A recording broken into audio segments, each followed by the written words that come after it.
Fala, povo de Deus, a paz do Senhor, tudo bem? Aqui Jader Bernardes em mais um Centralcast, que está comigo mais uma vez. Fernanda Corção, prazer mais uma vez vocês aí com a gente. E hoje em especial gostaria de mandar um abraço para o pessoal da congregação do Novo Jockey, que eles colocaram lá nos comentários, né, falando que era para mandar um alô para eles. Mandado aí o alô pro pessoal do Novo Jockey. E você quiser aí que a gente mande um alô para você, já deixa aí nos comentários aí, eu sou de tal lugar, e a gente vai falar de vocês aí da próxima vez. E eu, inclusive, falando disso, eu tô até me lembrando aqui, eu quero mandar um alô especial aí para um pessoal de Portugal que tá assistindo a gente. Isso Olha aí. só que coisa chique, cara. Olha, lá de Portugal. Demais. Um grande abraço para vocês. Um abraço, aí que pessoal. Bem longe, mas estão ligados aqui conosco, sempre curtindo os nossos vídeos aqui, participando aí. Que Deus abençoe muitos irmãos aí. Amém. A gente está hoje, irmãos, com uma pessoa muito especial aqui na igreja, né? Eu sempre falo isso, mas né? É uma pessoa especial. Demais. E eu quero dizer uma característica dessa pessoa que está aqui conosco, nosso convidado, que eu acho que o pessoal que é da igreja aqui, né, vai saber na hora quem é. É uma pessoa genuína, entendeu? Olha a dica aí. É o pastor Jesuíno. Pastor, tudo bem? Tudo bem. É um prazer estar com vocês, essa primeira etapa, né? E dizer ao povo que nos ouve, nos assiste, né?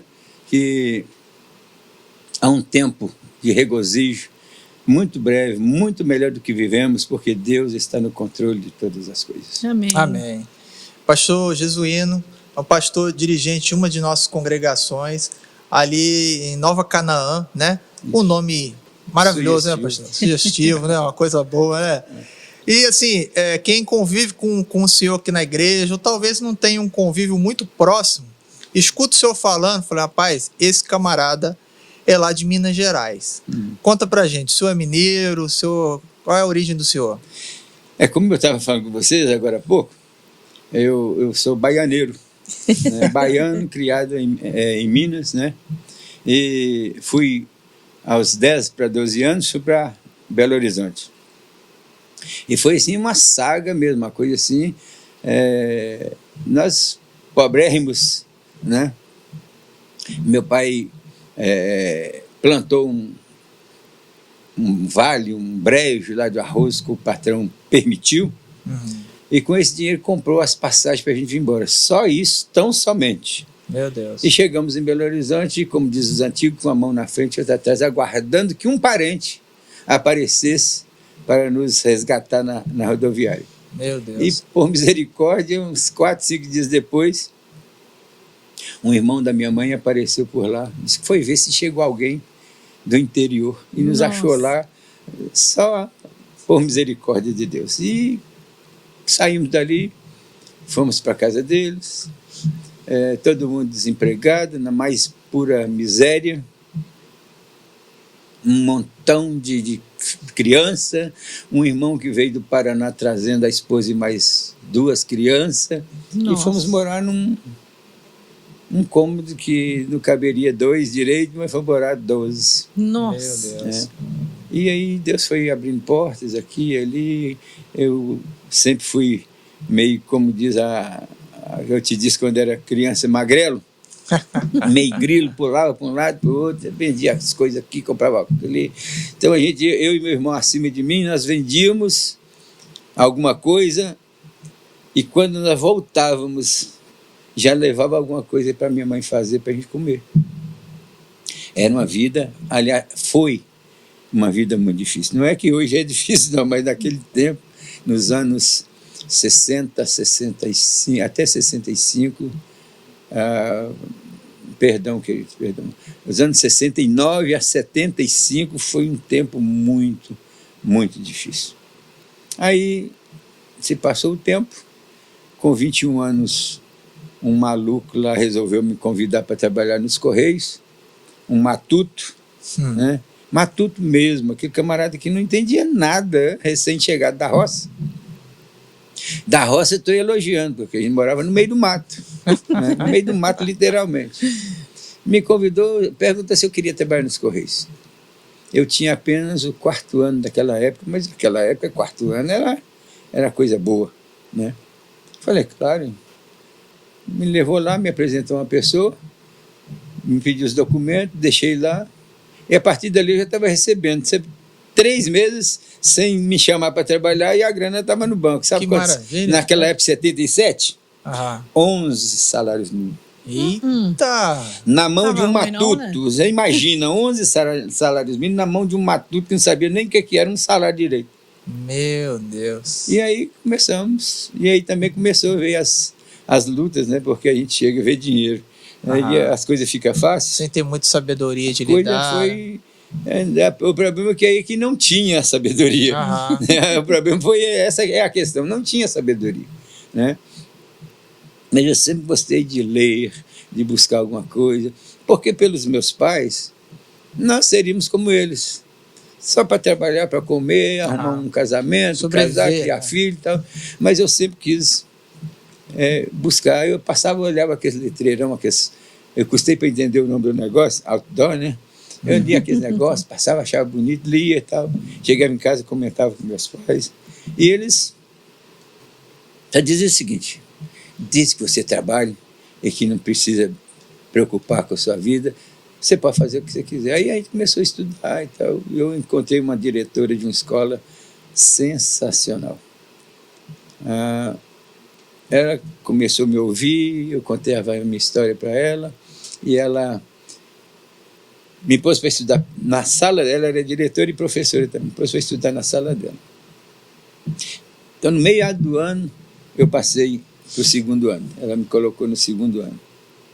Quando chegou no 2º ano, no meio ela me passou para o 3º. E no meio do 3º, ela me jogou para o 4º ano. Foi assim, bem rapidinho. E esse 4º ano foi que me deu essa chance de entrar nesse emprego e ficar 21 anos para a glória de Deus. Amém. Glória a Deus. E como é que foi, pastor, sua infância? O senhor nasceu num berço evangélico, veio para se converter depois? Como é que foi isso? Minha filha, muito pelo contrário. Não vou dizer que eram macumbeiros, porque não tinha um centro dentro de casa, mas vivia na macumba, nas rezadeiras, cria só nisso. Mesmo porque, naquela época, o evangelho, naquele lugar, era muito raro, muito escasso, né? Eu lembro que na cidadezinha, que depois nós passamos a morar, porque nós vivemos mais na roça mesmo, no mato mesmo, tinha 2 igrejinhas, uma Assembleia de Deus, tinha um alto-falante lá, mas fazia um barulhão danado. De vez em quando a gente pegava pedra, eu já fui desses, pegava pedra e tacava naquele negócio, saía correndo, um monte de moleque. E uma batista tradicional. E foi nessa igreja que eu ouvi a primeira vez, assim, alguma coisa de Deus. Mas não foi porque eu fui lá para ficar. Fui lá, um amigo convidou e eu fui. Mas aí... Isso na Bahia, né, que o senhor está falando? Na Bahia. Na Bahia. Quantos anos mais ou menos o senhor tinha? Aí eu tinha 6 para 7 anos. 6 para 7, né? E então, com a nossa mudança para Belo Horizonte, o meu irmão caçula, aos 16 para 17 anos, se converteu na igreja Peniel de Belo Horizonte.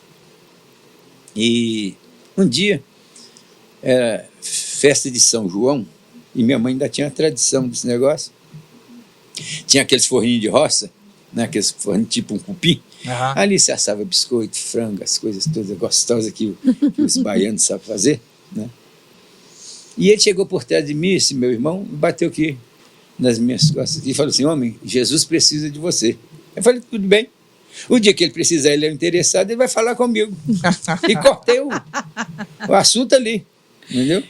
Mas não sabendo eu que não estava muito distante. E um dia, a gente morava lá num conjunto, e tinha um grupo que nós nos ajudávamos, porque Minas tem muito barranco, então eles construíram um conjunto, no conjunto onde eu tenho minha casa, aquele barrancão, todo final de semana uma equipe ia para a casa de um para poder tirar aquele negócio ali para ajeitar. Só que no dia de eu ir para a casa de um colega, choveu torrencialmente em Belo Horizonte. E ele era bombeiro, ele foi trabalhar. Dali mesmo, 6 horas da manhã, já fui para o bar. Eu e o grupo que estava lá, que bar, coisa chique. Lá era um copo sujo. Só tinha uma sinuca, cachaça, vinho. E uma sardinha assada na gordura de 200 anos. Meu Deus. E era bom demais, gostoso pra caramba. Né? E eu bebia o dia todo, jogava. O senhor tinha o hábito de fazer isso? De beber? Eu bebia todos os dias. Todo Nossa. dia eu bebia. Era um alcoólatra mesmo. Naquele dia nós bebemos das 6 da manhã até próximo de 6 horas da tarde, chovendo. Aí eu resolvi ir embora. E tinha uma avenida para atravessar. Quando eu coloquei o pé no primeiro espaço da avenida, assim, veio uma voz e falou ao meu ouvido: é hoje. Eu falei: eu estou ficando doido, estou maluco. Mas aí eu não dei, travessei. Quando eu acabei de atravessar a avenida, a voz voltou e falou assim: lembra do que disseste para o meu servo, quando eu precisasse, eu te chamaria? Hoje, dessa casa do meu servo, era o pastorzinho que a gente tinha conhecido, um jovem, 23 anos mais ou menos, e lá você vai à igreja com ele, desse jeito aqui, e se entrega a mim. Agora o processo para chegar até lá. E o senhor embriagado, Tonto, ouvindo isso, embriagado. Totalmente tonto, mas muito tonto Nossa, mesmo. Deus. Aí o senhor em algum momento achou que era coisa da sua cabeça? Pois é, ao primeiro passo, quando falou: hoje é o seu dia, eu falei: bom, eu estou ficando maluco, eu bebi, né? Mas quando voltou e falou, para me lembrar do que o meu servo tinha falado, aí eu lembrei do meu irmão. Mesmo daquele jeito tonto, eu lembrei dele. Falei: então agora eu entendi. Cheguei em casa, aí que foi o negócio. Meu pai, aquele baianão, o sofá já tinha um buraco assim, onde ele sentava, escorava assim, para fumar e cochilar. Ele fumava e cochilava. Aí eu sentei entre ele e minha mãe e falei assim: hoje eu vou ser crente igual aquele pastorzinho careca ali de baixo. Meu pai olhou para mim, mas Deus sabe aquela olhada assim que falta te matar. Moleque, não gosto desse povo, mas também não gosto de brincadeira, coisa não. Eu falei: não, vou tomar banho agora, vou pôr minha melhor roupa, meu melhor sapato. Eu era invocado, depois eu usava roupa chique. Decidido, né? Quando o jeans era, sabe, jeans bom ali, leves, aquela coisa toda, eu só usava esse botinha, saltinho assim, para crescer um pouquinho. Era bem invocado, né? Vesti bem, fiquei bonitinho, cheiroso, mas tonto, ainda estava tonto, mas tonto mesmo. Cheguei lá, bati na porta dele, ele estava no banheiro. E demorou, porque ele viu que era eu. E já tinha notado que eu estava tonto. Pelo tom de voz, né? E ele ficou lá dentro do banheiro, eu fui lá e meti a mão. Ele olhou assim: é hoje, hein? Se não for hoje, acabou. Aí logo ele já saiu do banheiro, né, e fomos para a igreja. A igreja é o detalhe também. A igreja era uma congregaçãozinha, era mais ou menos da metade desse espaço aqui, bem menos. Nossa. Os bancos, eram aqueles banquinhos de madeira desse tamanhozinho assim, sem encosto, sem nada. E cheguei, sentei lá. Ele só falou assim: esse é irmão do Gelcino, e disse que veio para aceitar Jesus. Me deixou lá e ensaio com o meu. Era uma sexta-feira e ia ensaiando. Ensaio o quê? Do coral? Do grupo de jovens. Do grupo de jovens ensaiando. Tinha umas 8 pessoas lá. E eles ensaiando. E eu lá, jogado no canto, às vezes balançava para um lado, balançava para o outro. Cochilava, pô. Quase que caía de fuça no chão. Meu Deus do céu. Aí ele veio. Terminou lá, ele veio com um vidrinho de óleo. Eu não separo. Eu estou sem aqui, mas eu não separo do meu vidrinho de óleo.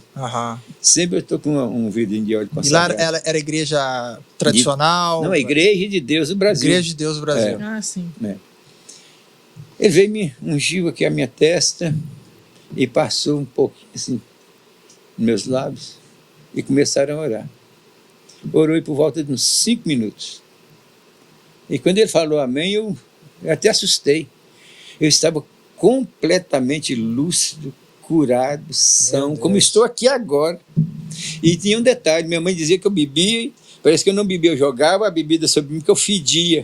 Nossa. E eu não tinha nenhum resquício de bebida no meu corpo. Meu Deus. Para completar a história, eu fui embora. Na sexta-feira fui embora. Troquei de roupa, tomei um banho, né? Deitei e peguei, eu já tinha um maço de cigarro no bolso, só fumava Hollywood e o ministro, era metido também. Aí quando eu pego o cigarro que vou acender, aquela turma que estava lá aparece, como se tivesse aparecido lá na parede, assim, para mim, fazendo assim, ó. Bonito, hein? Você acaba de aceitar Jesus, vai fumar? Eu arranquei o cigarro da boca, peguei tudo, fui lá no banheiro e joguei. E dia 8 de junho, se o Senhor me permitir, eu vou completar 40 anos que eu sirvo ao Senhor sem nunca ter redado os meus pés da presença dele. Glória a Deus. Glória a Deus. Glória a Deus. Aí está, Glória a Deus. um breve testemunho da minha vida. E esse processo da conversão do Senhor, por exemplo, eu queria uma curiosidade que me bateu aqui. O Senhor chegou com sinais característicos de uma pessoa embriagada, né? O pessoal percebeu isso. Eles perceberam essa mudança, o Senhor se tornação ali naquele momento ali, tá completamente sóbrio. Eles perceberam isso? O pastor Porque percebeu. o Senhor percebeu. É. O pastor percebeu, os demais não. Só foram perceber porque no sábado tinha culto e já fui levando um monte dos bicudos que bebiam comigo. E eu fui levando, eu levei uns 4 ou 5. Desses aí, uns 3 se converteram. Não naquele dia, mas depois se converteram. Sim. E a outra questão, esse processo da conversão do Senhor, o senhor falou que imediatamente ali o senhor ficou sem... completamente são. são. O senhor, depois disso, o senhor teve vontade de beber novamente, teve vontade de fumar novamente? Como é que foi esse processo aí dessa... Ou foi uma coisa assim instantânea, o senhor já não teve mais nada? Eu nunca mais pus nenhum tipo de bebida alcoólica na minha boca e nem cigarro. Nada. O que ocorre? O pastor estava orando para Deus dar a ele um obreiro. Dá para ele um obreiro. Que ele não tinha ninguém assim que pudesse ajudar, inclusive financeiramente. Entendeu? Uhum. E a minha conversão foi instantânea. Não foi esse negócio de ficar, cai aqui, cai acolá, levanta e cai. Não, graças a Deus, não tive esse problema. Então, a partir de 3 meses de conversão, eu já estava sendo consagrado a diácono e conselheiro da igreja. Eita! Entendeu? 3 meses depois eu era diácono e conselheiro na igreja, sendo jovem, solteiro, coisa que o ministério não permitia, mas ele precisava de alguém para estar ao lado dele. E eu sempre fui assim, onde o meu pastor tirava o pé, eu colocava o meu. O pastor meu não tinha trabalho com o negócio de abrir igreja, fechar igreja, fazer isso e aquilo. Eu fazia tudo, na hora que chegava eu estava prontinho lá para ele, só tocar o barco para frente. Graças a Deus eu tinha essa habilidade que Deus me deu. Pastor Jesuíno, o senhor está falando dos que o senhor trouxe, né, junto. Quantos desses o senhor tem como mensurar, né? Não sei se tem como contar isso. Quantas pessoas que o senhor conseguiu trazer nessa época que o senhor levou para a igreja e chegaram a se converter? Como é que foi? Menina, eu não posso, assim, te dizer um número real. Mas logo no sábado, dos 5 que foi, 3 se converteu. Aí depois eu levei mais uns outros, né? Que também ficou. Entendeu? Mas o certo é que todas as vezes que eu vou a Belo Horizonte, eu vou lá nesse bar. Porque esse aí, realmente, da turma, esse aí vingou. Mas na minha própria família ninguém acreditava.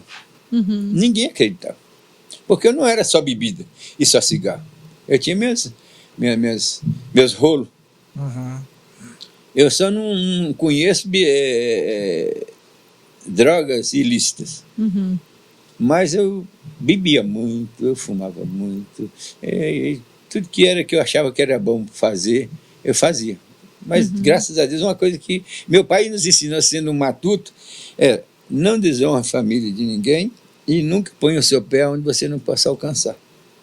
Então, isso eu trago comigo até hoje, porque é um ensinamento que acho que todos devem ter e agir em cima disso. E como é que foi a sua chegada em casa, dando essa notícia, vivendo de uma forma diferente? Como é que seus pais reagiram a isso? Como é que foi a aceitação deles?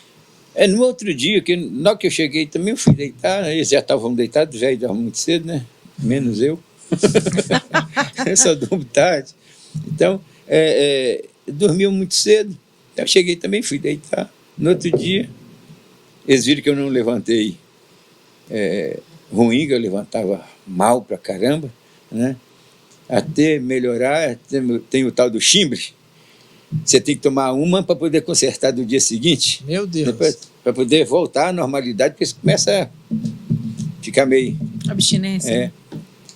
Eu não saí. E era aquela bebida forte ou era cerveja? Era destilado, cachaça. né? Cachaça. Nossa. Cachaça. Agora a bebida que eu mais gostava era um tal de Campari. Uma bebidazinha Campari. vermelha, forte, que margosa. Entendeu? Aí você já viu, né? 1 litrinho daquela, barrigudinha daquela desse tamanho assim, de 1 litro. Quando eu sentava era... Meu Deus. E aí umas 10, 12, 15 cervejas ia junto com aquele negócio. Jesus. Misericórdia. Mas uma vantagem eu tinha. Eu não tinha turma. Eu tinha um amigo que até hoje não é crente, mas é meu amigo, que bebia comigo. Às vezes, de madrugada, a gente saía com aquelas garrafas na mão. Quando acabava, a gente tacava o que tem para cima e deixava só para ver o barulho do vidro estourando no chão. E a polícia vinha. A gente tava no Meu Deus. A polícia mineira, quando via esse negócio, eles pegavam. Botar uma ordem, né? Pegava firme. Mas aí, A questão dos seus pais, como é que foi a aceitação tá. deles? Aí no dia seguinte, como eles viram que eu não saí, era um sábado, o correio não trabalha sábado, nem domingo, essas coisas todas. Então, no sábado eu não saí, no domingo eu fui para a escola dominical, e logo de cara eu comprei logo uma Bíblia, né? Fui para a escola dominical, voltei, e minha mãe olhando, sabe o que aquelas fica assim? Tipo, que bicho te mordeu, né? Olhando de rabinho de olho e tal. Aí meu pai falou assim, isso não passa de 15 dias. Não dura, não. Aí meu irmão, que até hoje é católico, ele é coroinha da igreja católica, está com 68 anos. Tivemos junto agora, recente. Eu falei, Jesus, não conheço ele. 30 dias eu dou mais 30 dias para ele. Fizeram quase uma aposta dentro de mais ou casa, menos né? entre meu pai e ele. Ainda E alguns colegas de boteco também falaram. Aham. E isso aconteceu muito instantâneo. Minha conversão foi assim, instantânea mesmo, minha cura, minha libertação e o meu crescimento ministerialmente também prosseguiu assim. Então, pastor, sobre o seu crescimento ministerial, você falou que com 3 meses de conversão, o senhor já estava como diácono, né? Ajudando o pastor e tal. Como que procedeu isso aí? Como é que veio essa questão do ministério? Como é que o senhor foi crescendo nessa parte? Depois de 1 ano e meio, esse meu pastor ele teve um probleminha. E ele teve que se afastar. Foi para lá um pastor daqui do Rio de Janeiro mesmo, lá da Rocinha. Ele foi para lá. Só que Rio de Janeiro e Minas, e ele não se adaptou em hipótese alguma. E como eu disse, meus pastores tiravam o pé, eu colocava. E ele, tudo eu tinha minha participação. Ele falava comigo, a gente conversava e tal. E ele falou, eu vou embora, eu não vou ficar aqui não. Pastor Antônio da Silva Pereira. E ele está com seus quase 100 anos hoje. Mas eu quero que você fique no meu lugar. Eu falei, pastor, eu sou só diácono, que vai fazer isso ou não? Você vai ficar no meu lugar. E ele viajou, veio ao Rio, o escritório regional é no Rio de Janeiro. E ele conversou com o pessoal e falou que tinha uma pessoa assim, assim, assim. Eles consentiram que eu assumisse interinamente a igreja. Então, do ministério que eu venho, a Igreja de Deus do Brasil, tem 4 ministérios. Pastor exortador, licenciado, ordenado e bispo. E por misericórdia de Deus eu cheguei ao bispado. Mas aqui na Assembleia de Deus Central eu disse para o pastor, me ponha como servo, tá bom demais. Mas ele me recebeu com toda a honra como pastor. Então, aqui estou. Glória a Deus. Glória a Deus. Aí o senhor estava falando, pastor, como é que era a apostila? Conta aí como é que o senhor recebeu, que é interessante a história. Eu comecei a olhar aquele negócio lá e o Espírito Santo de Deus foi me ajudando. Eu falei, Senhor... Não, conta para o pessoal. O senhor estava conversando com a gente aqui nos bastidores. Como é que todos receberam as apostilas? Porque para ser consagrado lá tem que fazer uma prova, não é isso? Fazer uma prova. A gente faz uma prova e não é fácil. Você tem que lembrar até o nome dos fundadores da igreja de 1886. Você tem que lembrar o nome deles todos, especialmente 4. Né? que eu não lembro agora. Já ia levar o nota vermelha. Aí veio a apostila para todos, chegou a apostila para o exame de bispo, traduzida para o português, e para mim veio em espanhol.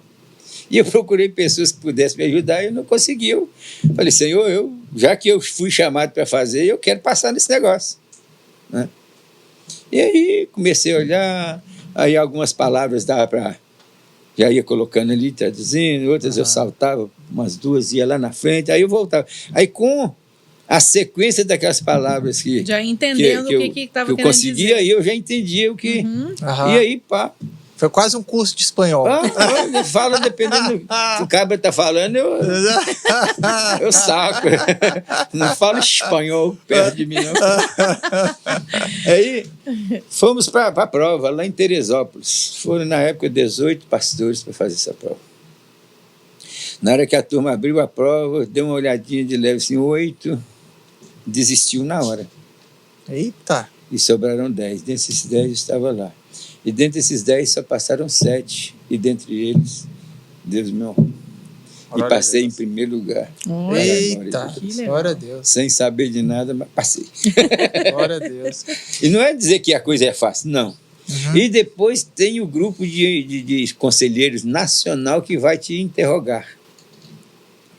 Fazer pergunta para você acerca de ministério, de aconselhamento, e disso, daqui, papai. Essas coisas que o pastor precisa saber. Então, na igreja que o senhor era bispo, né? Bispo, consagrado por misericórdia de Deus. Que bacana. Eu acho que a gente vai para o céu com esse negócio, né? Chegar lá, Deus fala, você aqui agora baixa Cristo, só vai me adorar. E pastor, a trajetória ministerial, ela sempre tem os seus, digamos assim, pontos altos e pontos baixos, né? E eu queria que o senhor compartilhasse conosco aqui alguma história, alguma situação assim alegre que o senhor viveu, ou uma questão sobrenatural ou não, mas uma alegria, assim, uma coisa que foi marcante na vida do senhor. Se eu quiser compartilhar alguma coisa também, que é algo que a gente, acho que ele na fase ali de ser avô, né? Tem a questão dos netos, né? Mas assim, ministerialmente aí, o que o senhor poderia estar compartilhando? Todo o meu ministério eu tive muitas alegrias e muitas tristezas, e algumas até decepções. Uma certa feita, um dos nossos supervisores de distrito convidou todos os pastores titulares para uma reunião. E nessa reunião ele disse, olha, eu participei de um congresso onde eu aprendi como induzir o povo, vamos dizer assim, eu não vou falar outra palavra que parece meio esquisita, induzir o povo a dar dinheiro para a igreja. Nós vamos ganhar um dinheirinho a mais. Aquilo não soou bem aos meus ouvidos. Aí eu levantei a mão. Falei, onde está nos nossos estatutos que a Igreja de Deus no Brasil faz esse tipo de coisa? Aí, foi um alvoroço. Todos os pastores levantaram a mão também, queria saber. Porque o nosso ensinamento é como aqui. Dízimos e ofertas é o ensinamento que a gente faz. E era certo que qualquer coisa fora dessa curvinha aí, alguma coisa ia acontecer. Muito bem. A reunião, naquele momento, praticamente acabou. No outro dia, logo cedo, 8 horas da manhã, o supervisor geral da região me ligou. Era lá em Teresópolis, me ligou. Disse, eu te quero aqui até meio-dia. Assim, não deu nenhuma satisfação, não. Até meio-dia, dá seu jeito aí, eu quero você aqui até meio-dia no escritório. Nesse período aí, o senhor vivia integralmente para o ministério? Sim. Ou o senhor também tinha atividades? Não. Nessa época eu trabalhava exclusivamente para o ministério. Eu vivia do ministério na época. Aí ele me chamou, falou, rapaz, o pastor fulano te disse que você acabou com a reunião dele ontem, lá no tal lugar assim. Eu falei, vai depender do que ele falou com o senhor. Aí o secretário dele o secretário regional estava fazendo sua pergunta para o seu secretário se o que o nosso pastor de distrito falou é lícito falar ou pelo menos mencionar algo daquele tipo. E eu, claro que eu não aceito. A igreja de Deus não aceita. Por que eu vou aceitar? E aí conversamos bastante lá. Ele chegou a dizer uma coisa que me deixou muito triste naquele dia. Você está chorando. Ele disse o seguinte, se for para me te indicar para qualquer uma outra região, não indico, porque você é um pastor bagunceiro. Antes das conversas todas ele me disse isso. Mas aí ele ponderou, chamou o pastor, o tal, com o secretário dele, conversaram lá. 3 dias depois me chamaram novamente para me pedir perdão, porque realmente eu estava com toda a razão. Mas isso me feriu muito, me deixou muito. Meu Deus, imagina. Tanto é que eu pedi para voltar para Belo Horizonte. Quando você pede para voltar sem que eles te enviem, não tem uma igreja para você pastorear.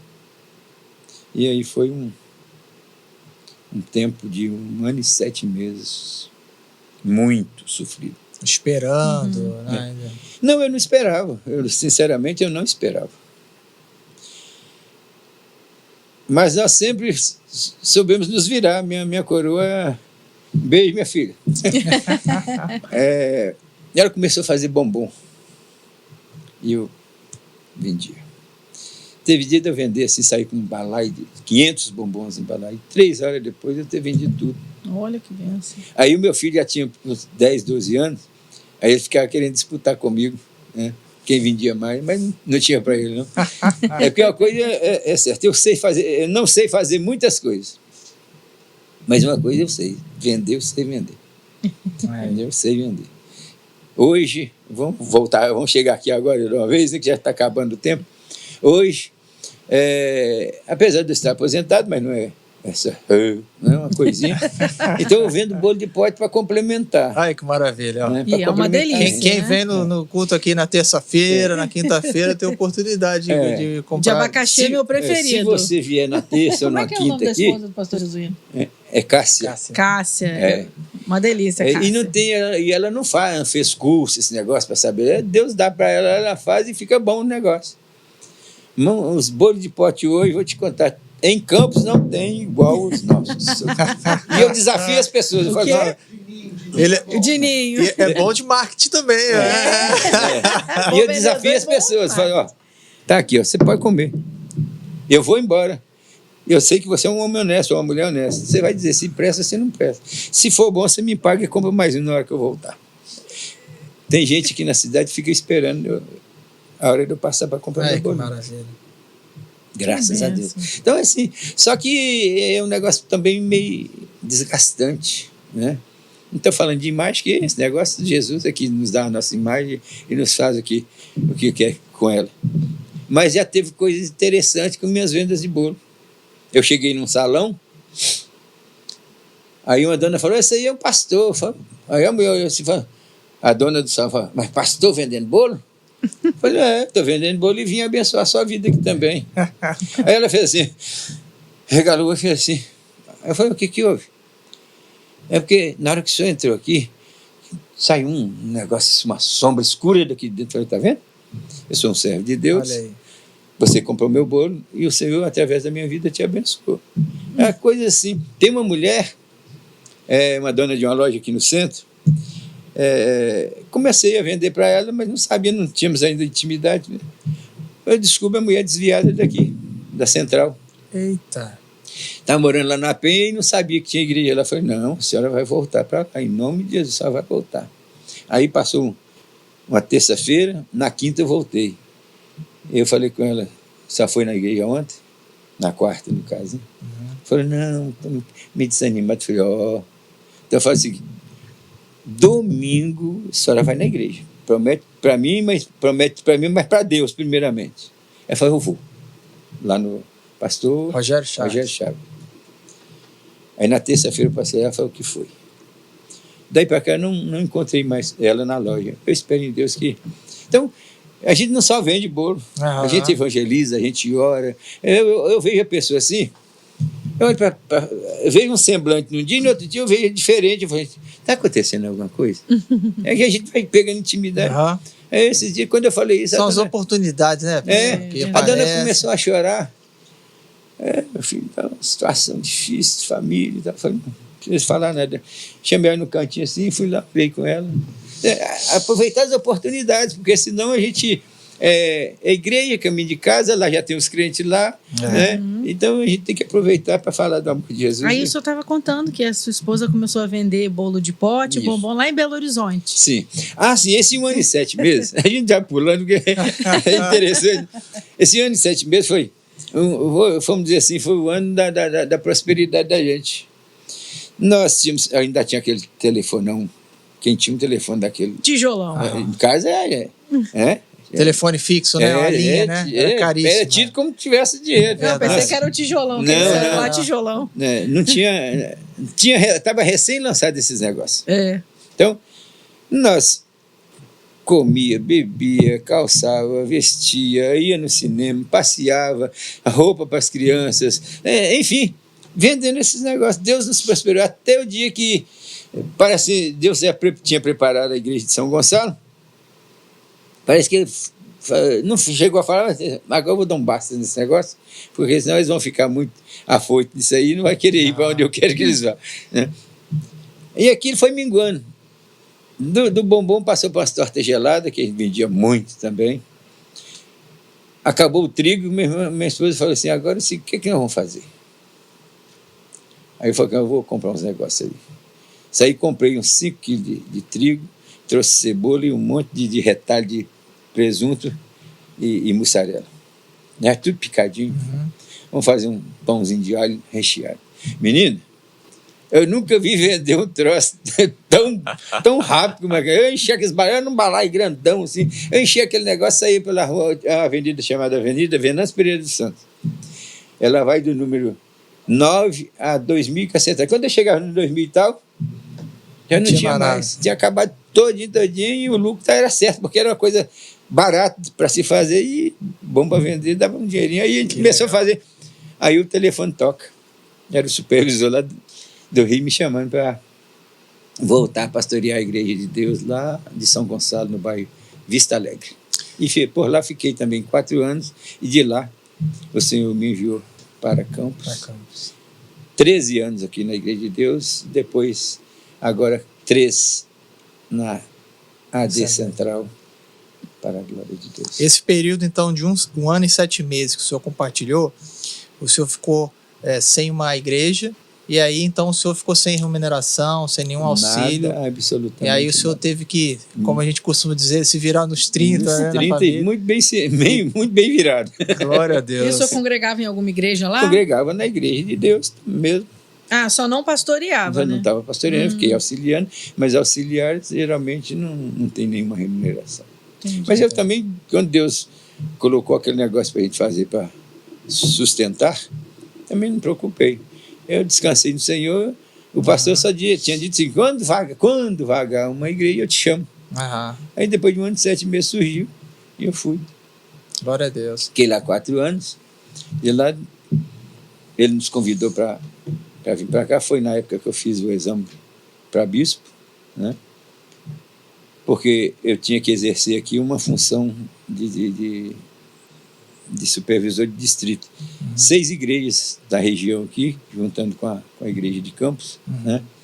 E eu fiquei 2 anos supervisionando, mas essa igreja 100, 150, 120, 100 quilômetros de distância, por quê? Esse negócio não dá para mim, não. O meu carrinho velho quase não conseguia nem sair da garagem. O negócio era difícil. E não tinha dinheiro, assim, para dizer. Tinha para manutenção normal, que eu ainda não trabalhava, trabalhava para o ministério, né? Aí, de repente, as coisas começaram a mudar, um tempo de esfriamento na igreja, e foi quando, então, eu comecei a trabalhar com vendas de kits de iogurte. E eu vendia. Quase assim, gravitou em todos os gêneros alimentícios, ele vendeu. Eu vendia e vendia bem. Eu cheguei a ter lá em Belo Horizonte uma mini loja de cama, mesa e banho. A Cássia ficava na loja e eu tinha uma variante 2, aqueles motorzão 1700, a bicha andava muito. Dia de sábado eu enchia aquele negócio, mas abarrotava, saía. 2, 3, no máximo 4 horas eu voltava com a variante vazia, dinheiro no bolso, e aí eu fico entusiasmado. De repente, papai chamou para o ministério. Aí, quem me devia ficou para lá, o resto das coisas dei para meu cunhado, e ele ia tocar a loja, não tocou. Enfim, ficou por lá. Então, essa etapa agora que o senhor está, de vender uma coisinha aqui, um bolinho de pote aqui, é mais um pouco de relembrar, né, coisas que o senhor viveu, que o senhor já teve essa experiência, né? Não, eu sou sincero, não. É porque realmente a aposentadoria é muito pouca. E a gente tem que complementar com algo. É bom. Uma coisa que o senhor já sabe fazer, né? Que você...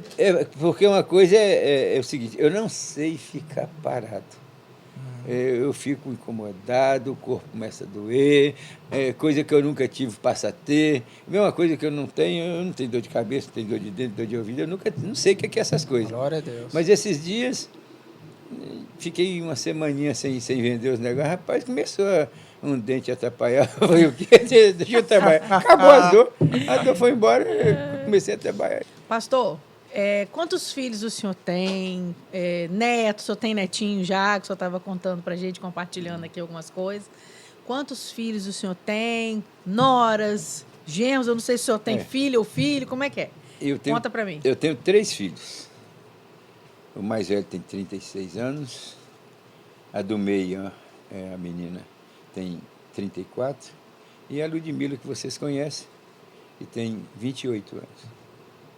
6 netos, 4 meninas e 2 meninos. E o rapinho de tacho dos netos, que é um xodó. Ele chega lá em casa, ele pode estar quem tiver. Ele olha e pergunta para minha esposa, vó, cadê o vô? É meu chegado. Quantos aninhos? Tem 2 aninhos. 2 aninhos. Semana passada fez 2 aninhos. Mas, não tudo, meus netos são muito apegados comigo. Apesar de eu ser muito sisudo com eles, que eu detesto bagunça, e ele chega lá em casa, mas pronto, eu dou umas correadas daqui, eu puxo a orelha do outro. Mas acabou ali, todo mundo vem. Vô, porque eu jogo eles nas costas, eu jogo no chão, eu fiz que vou dar pancada neles, entendeu? E aí a farra. A minha tristeza hoje é só de uma coisa, minha filha mais velha está afastada, né? Mas o meu filho mais velho, ele é pastor lá em Juazeiro do Norte. Não foi para lá para ser pastor, foi trabalhando pela ENA, né? Mas ele encontra uma boa igreja lá e deve para ele uma boa congregação também, ele trabalha lá. Que bom. E a minha filha caçula é a nossa líder de louvor na congregação, né? Juntamente com o meu genro Felipe, que é uma bênção, graças a Deus. Não é que o outro não seja. Está afastado dos dois, mas são homens de Deus abençoados. E, enfim, é uma família abençoada que eu tenho. Deus me deu uma família não muito numerosa, mas muitíssimo abençoada para a glória do nome dele. Que bênção. Que bênção. Pastor, como se deu assim a relação sua com o pastor Elias? Ele é mais líder ou é mais amigo? Ambas as coisas. Porque, como líder, eu não tenho nada, absolutamente nada de questionamento, né? E como amigo, um camarada que sempre que a gente pode, a gente bate um papinho, a gente dá umas risadas, eu falo uns negócios estranhos lá da Bahia, lá para ele. Ele dá umas risadas.